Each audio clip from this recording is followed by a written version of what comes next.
You are listening to Balloon Killers. I'm your host, Chrissy Riley, and each episode I'll be talking to someone from the world of cowboy mounted shooting, which is one of the most exciting and fastest growing equestrian sports. Hold on to your hats because it's going to get Western.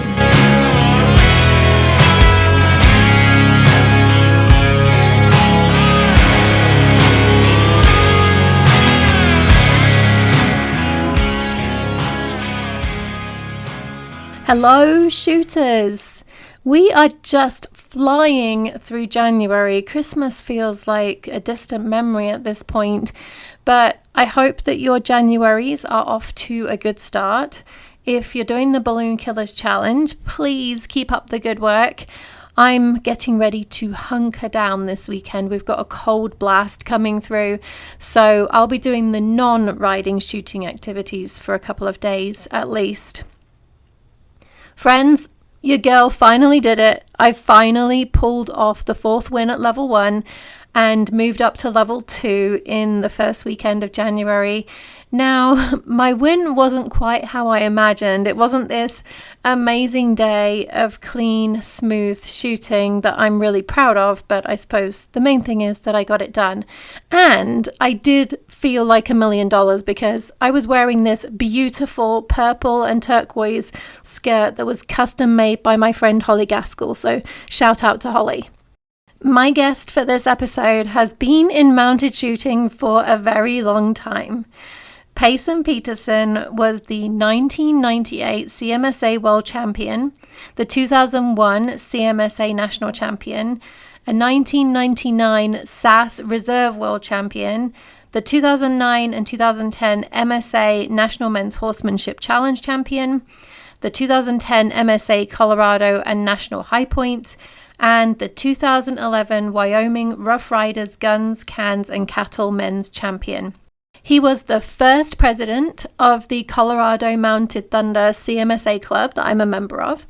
He was one of the original members of the CMSA Rifle Committee, and one of the horses that he won some of those titles on was Plaudit's Joker 2, more fondly known as Percy, and Percy was inducted into the CMSA Horse Hall of Fame in 2009. I've added a link in the show notes to a really cool video that was prepared for that honor. It's filled with lots of footage of Percy and Payson doing his thing.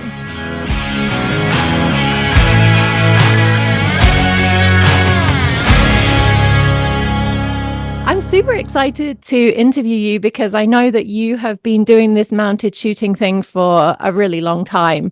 So I'd love for you to tell us the story of how you got into mounted shooting and then your journey through the sport.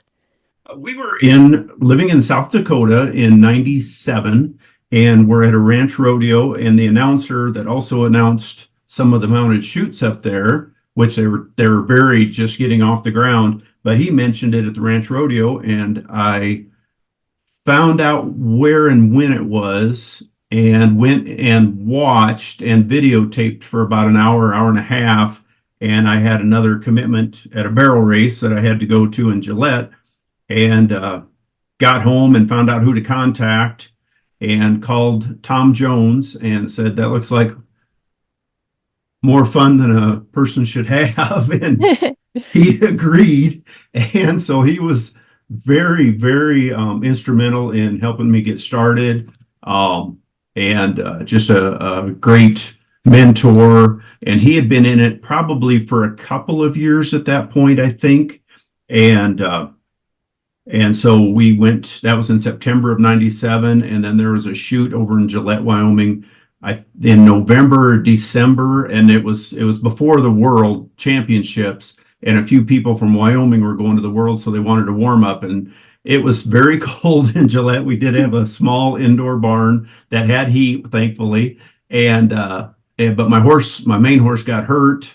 That was used to bullwhips and everything and gunfire. And so I took my wife's barrel horse or rope horse and unfairly to him, tried to compete on him at my first shoot, and had a couple glimpses of, how fun it would be, because he did not like it at all. But when it was just kind of run and go, he really was okay. And then met some wonderful people from that Wyoming club, Wes Walton and the Sonnenfelds and Deb and George Hardy, and just lifelong friends out of that first shoot. And then in '98 we got started right in my neighborhood, and I got my Appaloosa horse that I'd been roping on and doing Wild West shows on, and and so we started shooting in April and then shot about 11 shoots that summer, spring and summer and fall, and really moved along. I didn't win anything. And it was funny back then because there's really practically only three numbers. You were a 2, 3, or 4, unless you were a beginning rider, had never ridden a horse, then they would give you a number 1. And the only 5s were, and that was the highest number, and those were the people that had won world championships. I think maybe other than one person, they just said, hey, you're a 5. So things were pretty crude and pretty unofficial. So I started as a 2, went to a few shoots, and we were in Wyoming, and they said, hey, there's some more 2s coming in, and you 3 or 4 guys are shooting pretty well. Why don't you shoot as 3s this weekend? So we did. And so then we were 3s until we were in Ennis, Montana, and Frank Turbin and Jim Rogers, who started out with the club, and were, executive or the high up in there at that point. They kind of cornered me and said, what have you won this summer? And I said, well, I got a 3rd overall buckle, which at that time caused for a move up. And I had a reserve at that shoot in Ennis, and behind the '97 world champion. And they said, well, you should really be a 4. So, and I went to the world as a 4, and jumped right in. And that was the first I'd really shot with many people from Arizona. There were several people that made it up from that shoot. And it was one of the tougher shoots I'd been involved with, but had a good weekend. And so, and then also they did Colt had a team. Colt Farms had a rodeo team, and Annie Bianco was representing Colt, and she got started in mounted shooting, I think because of that, if I remember right.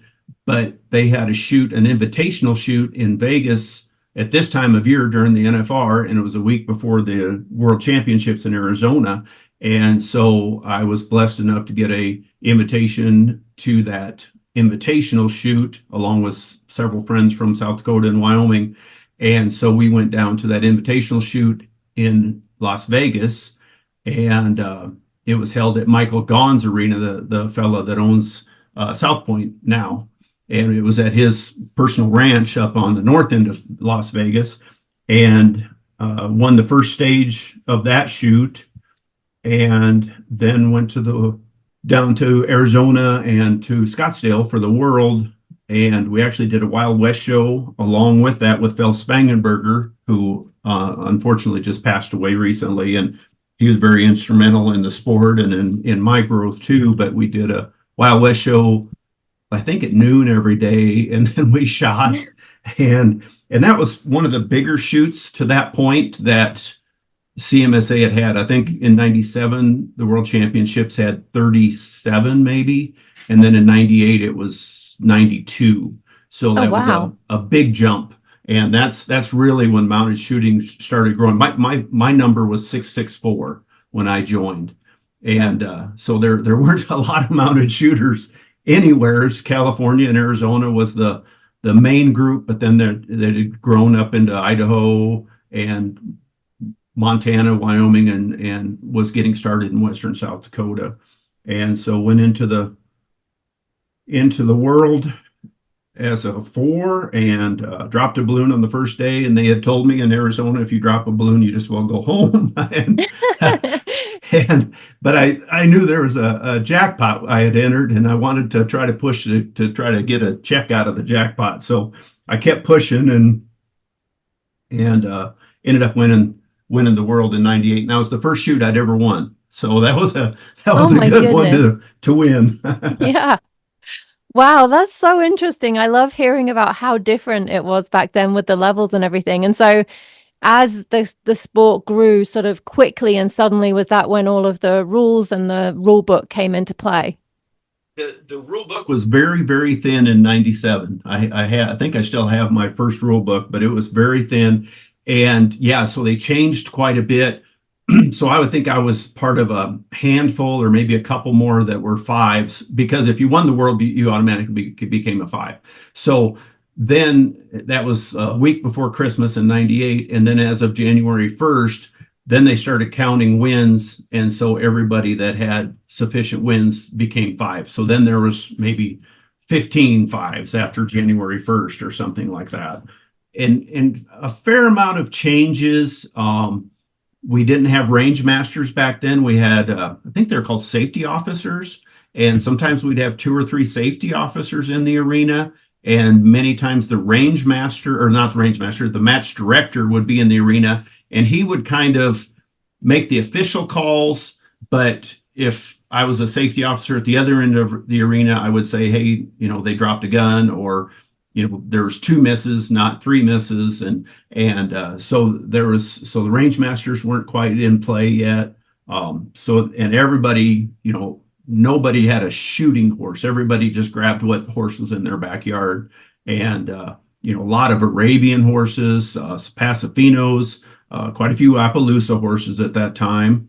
The quarter horses were probably predominant, but it was a pretty big mix of horses too. And of course, speed, there weren't many fast shooters as far as just running their 6-shooters. And there weren't that many really. There's a handful of really good horses and pretty fast horses. But again, if there was a fast horse, then maybe the person wasn't that fast of a shooter. So it was a lot different. And a huge change too, that now maybe is hard to believe, but women, and not to say that women were second class or anything, but it was a different class, and women were seconds behind men. And there were some really good women shooters and accurate women shooters, but they just weren't running, anywhere near like it has been for the past 15 years, in 97, 98, 99. It was just 2 different worlds. Well, now, the women are running faster many times than than any of the men. So, and that's been an interesting change to see. Well, that's really fascinating. But I heard a couple of things. I want to step back a little bit because I heard some really interesting things that you talked about sort of prior to mounted shooting. It sounds like you were in Wild West shows, and I also heard ranch roping and barrel racing. So tell us more about your background before mounted shooting, because that sounds really interesting. Yeah, I actually worked on ranches from getting out of ag school, and worked on ranches in Missouri and Montana, Iowa, purebred cattle operation, and then back to Montana. So did a lot of that, and then went back to school and got a business degree and became a CPA, which is not what you asked about. But my goal was always to have a horse that I could go do a gelding, that I could go do what I wanted to do when I wanted to do it, and maybe not ride him all week, but still be able to go do that. And so we did a kind of a variety of things. When I got out of business school, then we found this Appaloosa horse that I had so much success with. And he was a definite project. He was a 6-year-old with 30 days of training as a 2. And then he was scared of his own shadow. And we were actually in the process of looking for houses for my first job out of college with a CPA firm. And we stopped and thought the sign said house for sale, which I don't know why we stopped. So we didn't have money to buy a house, but we didn't have money to buy a horse either, but we did. And then my wife put a lot of time on that horse, and we sent him to some trainers, and they didn't get along really well with him. But we just put time, and then we started roping on him, and team roping. And that was the best thing for him. And then I started doing some parades and cracking whips on him. My wife was actually showing Class A Arabs at the time, and we went to a cow horse clinic, and she did it on her Arab and had so much fun going fast that she switched to barrel racing, and in the process bought a team roping horse. So we team roped together for for a few years, and then she pretty much moved over into barrel racing. But we'd also do just, kind of fun shows and things like that. We always like to do different things with our horses and expose them to a lot of different things. And just, I'm not, don't have my shingle out as a trainer, but I just try to stay out of their way and let them be horses, and was very, very successful with that. And getting some tips from my wife here and there. But so yes, a little bit of everything. I never really competed on, in barrels, but that was such an important part of mounted shooting that my wife helped me with barrels, and I credit a lot of that to the success in Vegas and in Scottsdale that first year. So yeah, just a little bit of everything, and did ranch work on the app horse, and just like I say, just exposed him to a little bit of everything. And the Wild West shows, of course, we did a lot of different things, and we took him into hotels and different venues, and they had me, the Chamber of Commerce in Rapid City had me herd the people from the happy hour to the dinner one night, and on my horse in the hallways. We had easy boots on him so he didn't scratch anything or slip, and then held the American flag for the dinner, and then did a bullwhip show after that. And so yeah, we just always have really tried to do anything that we can with our horses and keep them versatile.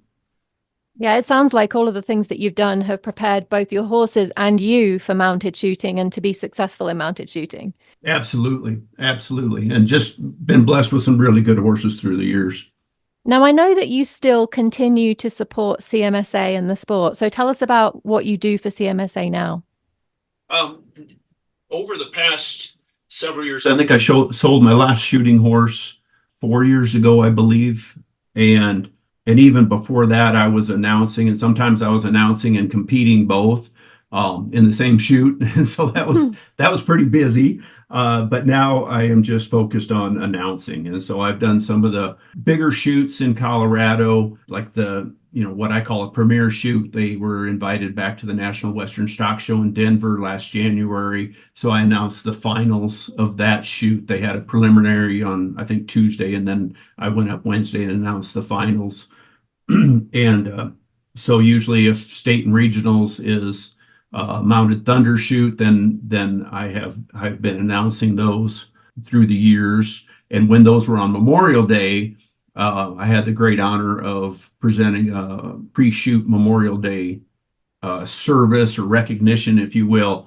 And gosh, we've done that for probably 12 years, maybe a little bit more, depending on when the shoots got moved and things like that. And that's one of the great things about the mounted shooting family, is to see, you get to know people, but you kind of don't get to know people. You get to know them, say, hey, good luck, good run, see you next time down the road or whatever. Mm-hmm. But to see how many veterans that we have in the sport is really awesome. And so we tried to recognize them and showcase them. And I had heard that was, many of the veterans, really appreciated that. It was always emotional for me, but sometimes it was pretty emotional for and it was more Memorial Day, but because we don't shoot on Veterans Day, we, kind of mash those together a little bit. But I think, in my mind, successfully through the years, and started out very simple. But the first year, I remember seeing how many veterans there actually were, and we'd have a sign up and their branch of service where they served and all those things. And so that turned into a pretty special event. I love the way that mounted shooting celebrates veterans, and rodeo also. It's one of the things that really draws me to Western sports, is the way that we celebrate veterans and we celebrate their service. I think it's really important and something that needs to continue. And those are some of my favorite things in the Cowboy Church, and to go on a rabbit trail. But back in 95, 96, they didn't have Cowboy Church. And they were trying to get shooters, and they told my good buddy Wes Walton, they said, hey, will you come shoot with us? He said, well, I will if I can do church. And they're like, well, we really don't want to have Cowboy Church necessarily, but we'll let you do that if you'll shoot.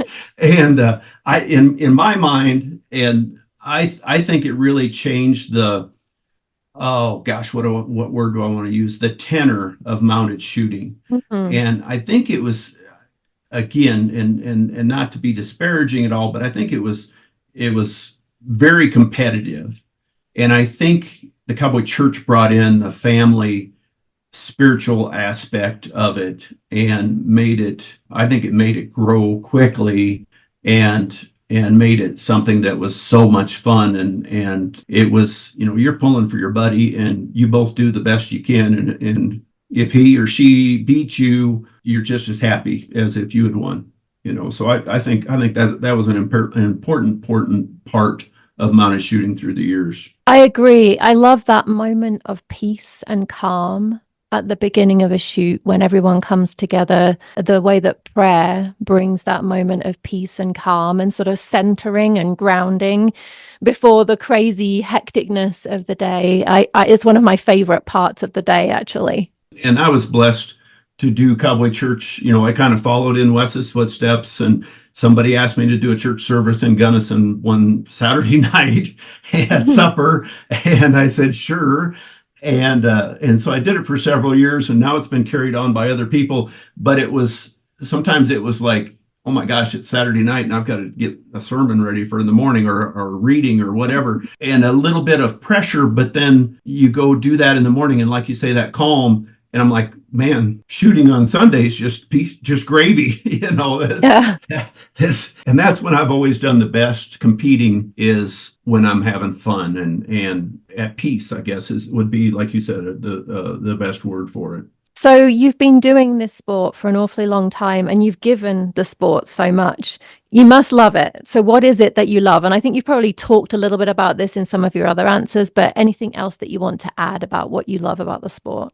The people, just that's always been first and foremost. And team roping was fun. I enjoyed it. It just wasn't a great fit for me. And mounted shooting was a fit from first time I saw it, and the pure joy and the camaraderie and the fun. And that was before I even got to know those people, and you could just see it. And, the adrenaline, the competing, just trying to make your horse better, make yourself better all the time. That was another one. And then to be a mentor to other people, because, we all go through that you're mentored by people, and then you turn around and try to help. And I'm a lefty, and I was one of there's two of us, but I was kind of the only one that traveled up in the South Dakota, Wyoming, Montana region. And so they at times were like, well, we're not sure what to do with you, that we can't tell you how to run this pattern because you're doing it backwards. And so to try to mentor other people, gosh, I had so much fun doing some clinics that I never had my name out as a clinician, but I got asked to help with several clinics, and now some of those people have, some of them have been Family of the Year for CMSA and just, continue to do well or have taken over the church, services or, any of that are the prayers. And so I pray that I've given back what I've gotten. I think you have. From everything that I've heard, everyone has told me how much you've given. Now, you've also talked a little bit about your horses in some of your other answers, but tell us about the people and horses that have been instrumental in your mounted shooting journey. Sure. I mentioned Tom Jones, Wes Walton, and again, the Wyoming group, Sonnenfelds and Deb and George Hardy. Kenda Lonsane, I took one of her clinics, and she was at the first world shoot I was at. And I believe she was reserved way back then. I mean, so she's been successful her entire career. But I did a clinic up here maybe in '09 or 2010, Kenda clinic, and she helped a lot with the gelding I had at the time. And, she said, write down your goals. So in my trailer living quarters, I put, be a 6 by the end of the summer. And so the 4th of July shoot in Greeley, which is a great place to shoot, I became a 6. So yeah, and I hate to leave out, because there's been dozens and dozens of other people that have been a huge help through the years, and, traveling partners and all of that. But yeah, they're just a great community. And if you have a horse go down or a gun, you'll get 5 offers, in half an hour to, ride something or get a pair of guns or whatever it is. Yeah, it's just been some some fantastic, and like I said, lifelong friends. Kenda Clinic is actually on my bucket list. So I keep looking out for when there's one coming this way because I would really love to do one of her clinics. Now, if you think back over your time shooting, is there one that really stands out to you as a favorite? And if so, why? A competition? Yeah, one shoot, sorry. Oh, definitely. The world was special, but the one that really stands out was in 2002, the Olympics were in Salt Lake City, and they were asked to put on a cultural exhibition, I believe. And so a little ways out of Salt Lake City, there was an indoor arena in Tooele County and near Tooele, Utah. And so we went up there in November and did a qualifier, and there were maybe 60, 70 shooters. I'm not sure. And then they brought back maybe the top 48 or 50 for the shoot during the Olympics. And then we did a Wild West show in amongst that. So we'd run 6 shooters and then have a Wild West show act or a singer or a bronc rider shooting guns or and that was all those people came out of the 48 people that qualified, and it was probably seated 1,000 or 1,500 people maybe. And then I had heard that in Euro Disney they split the crowd up, and I think they do it at other venues like Dixie Stampede and maybe the Excaliburs. They split the crowd up so that they're cheering for teams. So we split, say, those 48 shooters and amongst 3 teams, and we're red, white, or blue. And then the sections of the stands were designated red, white, and blue. And that was really special to, maybe, and everybody was friendly, but maybe somebody was on your team that you didn't know that well, and you're going up and saying, man, that was a super run, that helped us out. And then if they weren't in the Wild West show, or they weren't or getting ready to shoot, then they were kind of cheerleading in front of the stands and getting the blue crowd to yell more or whatever. And Phil Spangenberger announced that shoot. They were tremendous hosts, and all the horses got blankets with the shoot information on it. We all got long winter jackets, with the shoot and a logo similar to an Olympic logo on the back, but with horseshoes, which was really cool. And then a dozen of us probably went downtown Saturday night and kind of took in the Olympic experience. And it was snowy and it was pretty cold up there, but that was a super. Randy Myers and Brenda Myers put that shoot on, and then Jim and Lily Rogers came up, and that was a very, very special shoot. Yeah, it sounds like an incredible one to remember. So what's your favorite pattern and why? And what tips do you have for running it? This is a question I ask everybody. My favorite pattern was always the half moon. I believe it's still in there, but because I was left-handed, I always ran that on the outside. And of course, it depends how it's set up. And again, back in the day, everybody said, well, it's 2 steps, or they just threw the cones out there. And sometimes it was a pretty small half moon, and sometimes it was a little bigger half moon. Now we have measurements and everything to go by in the Rangemaster book. That was the pattern I won the first stage at Vegas in. I had some pretty neat things happen. I think I shot it once with 2 shots, running it on the outside. And another time I had a round that didn't go off, but I had shot 2 balloons in the beginning. And so then I was able to clean it up. So yeah, that half moon, I always liked that. And again, running it on the outside, I think was an advantage at that time, at least. Well, you've had many wins from the sounds of it, but what's the one that you're most proud of and why? I would say the 98 World Championship. My father was in the hospital very ill. I had flown back to Iowa the 1st of December and did not want to leave him, and but had the shoots coming up. And so I can't remember when we took off, maybe the 12th or something.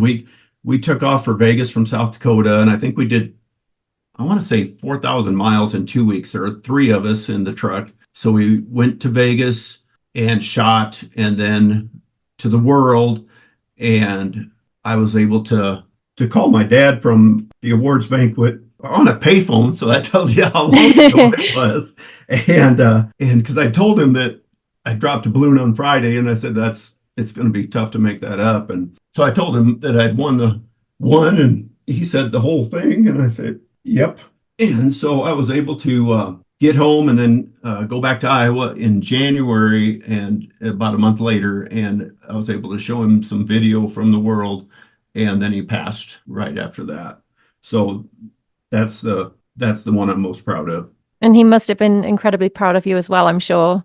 Yeah, he was a real big supporter of everything, even the crazy stuff that I've done. Well, you told me a little bit earlier that you were a CPA, or you are a CPA, but what's another little known fact about you? What's something that the mounted shooting community might be surprised about? Probably, and I've actually used the buckle as a joke at some awards presentations, but my first world championship was as a world champion sheep TPer in Newell, South Dakota in 96. Tell us more about that. Now I have to know more about this one. It's sort of a long story, but I did a parade, and my neighbor, his father had a ranch up in that area, and his brother entered us in the sheep teepeeing, which is actually a practical ranch thing up there. And Newell, South Dakota is the sheep capital of the world. And I think actually my dad bought some train cars of sheep out of there in the 60s probably, but you have to run as a team down to the into the arena where the sheep are, and I think the sheep were numbered, and then one guy is carrying the little sheep teepee and the other guy flops the sheep on its side, and then you have to it's a teepee that's made to haul behind a saddle horn or saddle, the handle of the saddle, so it's kind of in a dog leg shape a little bit, and so then you pop it open and it's canvas and pretty heavy steel legs, and then you stick it into the ground and you step on each corner, and then the sheep, and the practicality is if the sheep get wet, like during a snow like today, they get down and they can't get up. So you pop the teepee over them, then they have a chance to dry out and warm up.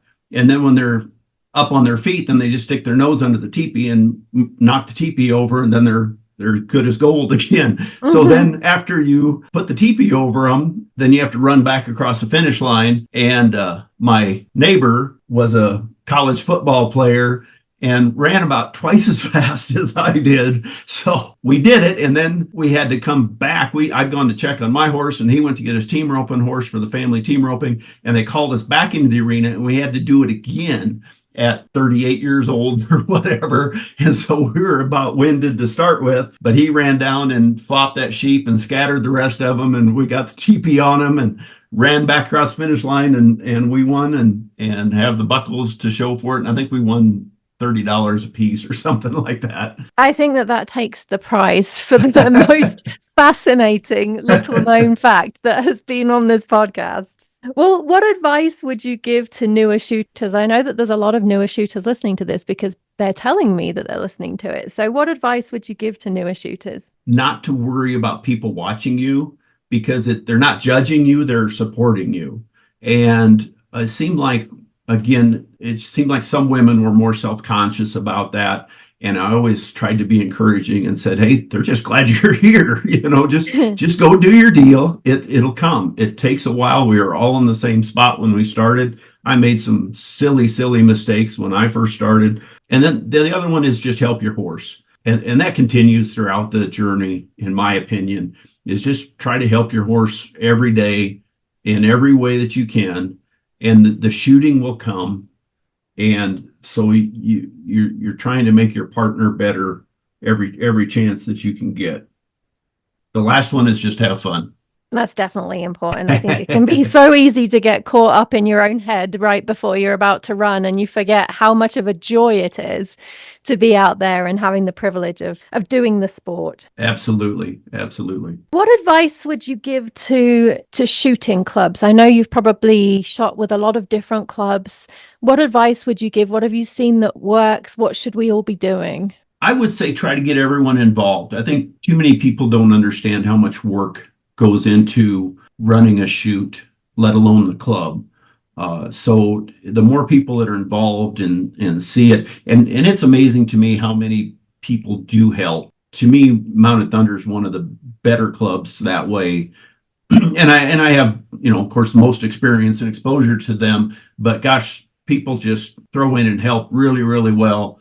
but the new shooters, try to get them involved and range mastering, setting stages, helping in the office, any of those things. And I think people become more and more appreciative of what it takes to do this. And back, we started Colorado Mounted Thunder, I think in 2004. And I think we were putting on 3 shoots a year, maybe. And now there's, 1 or 2 shoots a month year round. So there's a whole lot more shoots and a lot more pressure and a lot more work that goes into it, and a lot more dedication, honestly. And so I just think people need to appreciate what goes into that and all the work, and you can have constructive criticism, but to try to not just get down on people because you're running late to the shoot or whatever the case may be, or your stage went bad, whatever it is. And then I think it's important for the clubs to keep it fun. I agree. And I really appreciate what you said about getting new shooters involved, because I became the secretary of the regulators after only shooting for a year. And at the time I thought, oh my goodness, how can I be a secretary? I don't know anything about this sport. But it was the best learning experience. It's been the best learning experience because I've learned so much about the rules and about how shoots work. And I've also met a lot of people because, of course, being in the office, you're checking people in. So I would also recommend to any clubs that new shooters, being a secretary, doing any of those jobs is really useful for new shooters, and that new shooters shouldn't be afraid to take on those responsibilities. And it makes you appreciate it more as well, I think, because you see all of the work going on behind the scenes. And I think it just makes you appreciate what everyone's putting into it. What is something that you're looking forward to this year? Probably, hopefully announcing a shoot or two again. Always, getting to see old and new friends. Every shoot has new friends. You just haven't met them yet. And then we have a young horse that we raised out of my shooting mare, and we're hoping to get him maybe to a shoot or two just to expose him. He's destined to be a barrel horse, but I think that the being around the mounted shooting absolutely makes them so bomb proof. And he's done real well at the rodeo so far, but I think that would be a little bit of a cherry on top, and worth having him in there, and then maybe run a couple of time only patterns or something on him. And so there's a few things that we have looking forward to. Well, thank you so much, Payson, for taking the time to talk to me. It really has been such a pleasure hearing your wealth of experiences, both before you started mounted shooting and as a mounted shooter. And everything that you've done for the sport is just incredible. And thank you so much for that too. Well, thank you so much for having me, and you're doing a great job and a great service with this podcast.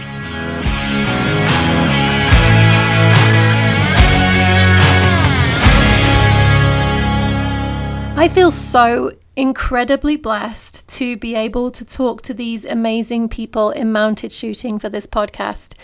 Thank you, Payson, so much for your time. If there are balloon killers you would like to hear interviewed, please email me on balloonkillers@gmail.com. That's balloonkillers, all one word, @gmail.com.